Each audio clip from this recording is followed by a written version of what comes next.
নমস্কার বন্ধুরা, শুরু করছি আজকের ভিডিও। আজ রয়েছে Karma international peasants makeup কার্নিভালের third অর্থাৎ লাস্ট ডে। তো আমি আজকে সাঁতরাগাছি থেকে উবের করে নিয়েছিলাম, নিয়ে আমরা বেরিয়ে পড়েছি। আজকে আমাদের উবেরটা ভীষণ ভুগিয়েছে, কারণ আমি 8:30 থেকে উবের বুক করার চেষ্টা করছিলাম। আমি উবের পেলাম 10:15, মানে অলরেডি আজকে আমি পুরোপুরিভাবে লেট, যেটা হচ্ছে গিয়ে 1 থেকে 1.5 ঘন্টা। তো আমি সেই জন্যেই একটু তাড়াহুড়ো করার চেষ্টা করছিলাম, কিন্তু ট্রাফিক এবং গাড়ি তো আর আমার নিয়মে চলবে না, তার নিয়মেই চলবে। সব কিছু নিয়ে আমরা পৌঁছেছি, কিন্তু এসে দেখলাম ফার্স্ট সেশন কমপ্লিট। তো সেকেন্ড সেশন থেকে আমি এন্ট্রি নিয়েছিলাম, কিন্তু আজও আমি ছিলাম স্টেজে। আমি আজ অ্যাসিস্ট করেছিলাম কুসুম্বিনীদিকে। কুসুম্বিনীদির থার্ড স্টেজ ছিল। সেকেন্ড স্টেজ কুসুম্বিনীদির সাথে একটু কথাবার্তার জন্য আমি আর ক্লিপটা নিতে পারিনি। তো কুসুম্বিনীদির মেকআপ কমপ্লিট হয়ে যাওয়ার পর আজকে ফরএভার 52 থেকে অঞ্জনাদিকে একটুখানি ফেনিসিটেট করা হয়েছে, এবং অঞ্জনাদিও ওনাদেরকে ফেনিসিটেট করেছেন। তো সেই মুহূর্ত একটুখানি আমি তুলে ধরলাম। এইভাবেই কাটছিল আমাদের দিনটা, হু হু করে শেষ হয়ে যাচ্ছিল, কারণ কি আজকে আমাদের লাস্ট ডে। তো আজকে এখন রয়েছে পিঙ্কিদি স্টেজে, আর পিঙ্কিদির মডেল রয়েছে ইন্টারন্যাশনাল মডেল সিফাতে বাংলাদেশ থেকে এসেছে। তো সিফাতের লুকটা কমপ্লিট হয়ে গেছে। এবার আমরা আজকের এবং মেকআপ কার্নিভালের লাস্ট লুক দেখে নেব, কারণ কি আজকেই হচ্ছে 7 নম্বর লুকটা। বাকি লুকগুলো আমি শেয়ার করতে পারিনি, লাস্ট যখন র্যাম্প হবে তখন আপনাদের সাথে সব লুকগুলো শেয়ার করব। অঞ্জনাদি ক্রোনদার সাথে একটু কথা বলছিল, ক্রোনদা কীভাবে প্রোগ্রামটাকে টেনে নিয়ে গেছে সেই কথাও অঞ্জনাদি বলছিল। তো ভীষণ ভালো লাগছিল ব্যাপারগুলো শুনতে, তো সেইগুলোই আপনাদের সাথে অল্প একটু শেয়ার করলাম।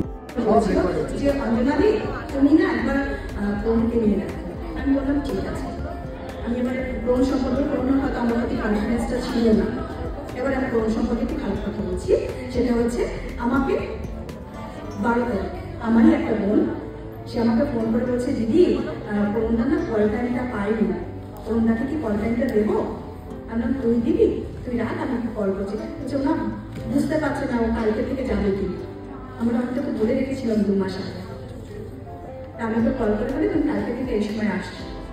আমার একটু মনে হলো প্রথমবার কাজ করছে, তো মনে করে চন্দ্রনারায়ণ বলেছে মুখ থেকে, তো মনে হয় কাজটা নিচ্ছে না। আর বারবার অভিমানের সঙ্গে বলেছে কর্মা ইন্টারন্যাশনাল আমাকে ভালোবাসে না, কর্মা ইন্টারন্যাশনাল আমাকে কাজে নেয় না, আমি খুব খারাপ তো তাই জন্য। কিন্তু এই খারাপ ছেলেটা কিন্তু এই প্রজেক্টটাকে সিরিয়াসলি এতটা ভালো জায়গায় পৌঁছে দিয়েছে।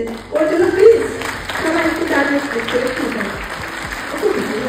খুব ভালো মনের মানুষ, অনেক বড় মনের মানুষ।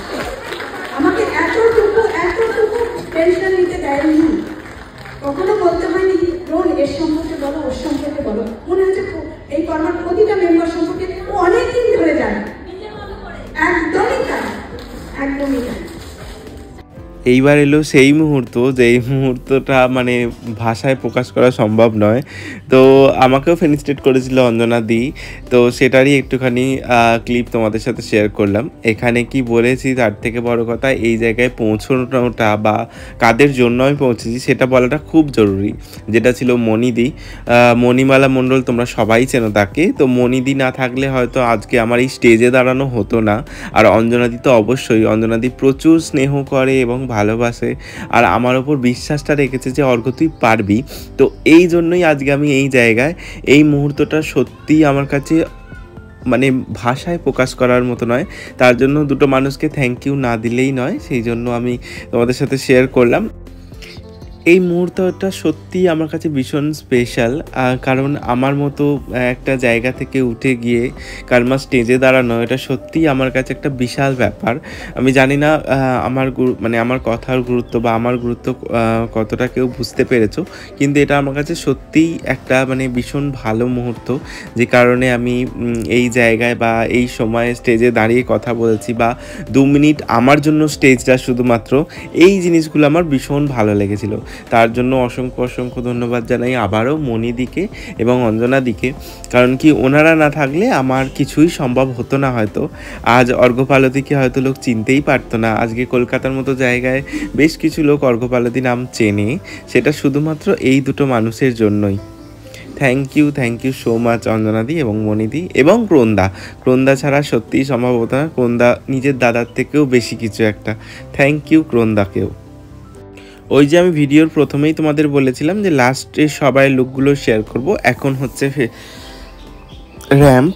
তো র্যাম্পে সব মডেলদের সাথে তোমাদের পরিচয় করাচ্ছি। আজকে 7টা লুক আজকে এখানে ভিজিবল হচ্ছে এবং তোমরা সেটা দেখতে পাচ্ছ আর তোমাদেরকে শেয়ার করতে পারলাম। আর এখানে চলছিল যেহেতু লাস্ট ডে, সেহেতু ভীষণ আনন্দ মজা। তো গানগুলো শেয়ার করতে পারলাম না কারণ কি কপিরাইটের প্রবলেম রয়েছে বলেই। তো তোমরা জাস্ট ভিডিওটা দেখে নাও, আশা করছি তোমাদের ভালো লাগবে।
তো চলো ভিডিওটা এবার শেষ করতে হবে। আজ কার্নিভালের লাস্ট ডে হয়ে গেল। এই যে 3 দিন ধরে ছুটা আসা যাওয়া এই গুলো আর কাল থেকে থাকছে না। যেরকম একটা চাপ শিডিউল ছিল তার মধ্যে থেকে ছিল ভীষণ ভালো লাগাও, যে প্রতিদিন আসছি, প্রতিটা মেকআপ আর্টিস্টের লুক শেয়ার করছি, দেখছি, ভীষণ ভালো লাগছিল, অ্যাসিস্ট করছিলাম। তো এইগুলো সত্যি আমার ভীষণ ভালো লেগেছে। আর কাল থেকে আর আসতে হবে না, এটা ভেবে খারাপও লাগছে। আশা করছি আজকের ভিডিওটা তোমাদের ভালো লেগেছে।